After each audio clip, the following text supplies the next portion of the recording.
आज रविवार, आज काय सकाळपासून पाऊस काय थांबायचं नावच घेत नव्हता. 1 मिनिट सुद्धा पाऊस काय थांबलाच नव्हता. आणि चला म्हणलं पावसाचा आता नाश्ता बनवायला काहीतरी घेऊया. तर इकडे मी माझ्यासाठी उपवासाचे धिरडे बनवायला घेतले होते आणि ह्यांच्यासाठी मी इकडे भजी बनवायला घेतले होते. कांदा भजी बनवायचं ठरवलं होतं. आता लेकरांसाठी मी इथं आलू पण चिरून घेतले होते, पण चुकून काय झालं, त्यांच्या बेटरमध्ये टाकण्याऐवजी मी माझ्या बेटरमध्ये टाकून घेतलं. म्हणलं असं ह्याचे सुद्धा भजे करून बघूया कसे होतात, पण याचे काही असे एवढे काही खास जमले नव्हते. तर मी मिक्स करून घेतल्यानंतर कढईमध्ये तेल ठेवलं आणि सगळ्यात अगोदर म्हणलं चला माझ्या करून घेऊया, कारण उपवासाच्या अगोदर करून घेते म्हणलं. तसं तर मला धिरडेच बनवायचे होते, पण बघा म्हणले जमते का. त्याच्यानंतर मी टाकून घेतले, पण ते काही जमले नाही एवढे व्यवस्थित, कारण त्याच्यामध्ये साबुदाण्याचं पीठ असल्यामुळे ते चिकट झाले होते.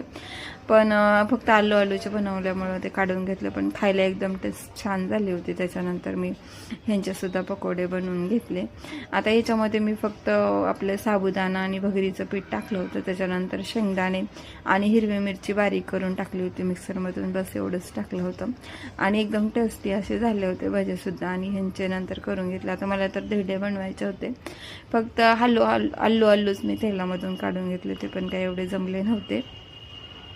तर म्हणलं असं आपल्या धिरडेच बनवून घ्यावं, कारण त्याचे काही भजे काही जमणार नव्हते, कारण साबुदाण्याचं पीठ असल्यामुळं. आता त्यांचे भजे करून घेतल्यानंतर मी इथं बाजूला धिरडे पण बनवायला घेतले. आता शिवमला इतके आवडतात की करतानीच, पण त्याला त्याच्या भजेपेक्षा माझे साबुदाण्याचेच जास्त आवडायला लागले होते, कारण त्याच्यामध्ये आलू टाकले होते. आता हे मी चुकून त्याच्यामध्ये टाकले होते, पण त्याला माझ्यापेक्षा ते जास्त आवडलं होतं. म्हणलं असं खाते, कारण जास्त बनवलं पण नव्हतं मी. आता हे भजे करून घेतल्यानंतर मी इकडं बाजूलाच इकडं धिरडे पण बनवायला घेतले होते. आता धिरडे इतके छान झाले होते, पण आलू पण त्याच्यामध्ये मिक्स असल्यामुळे आलू पण मग मी तसेच टाकून दिले.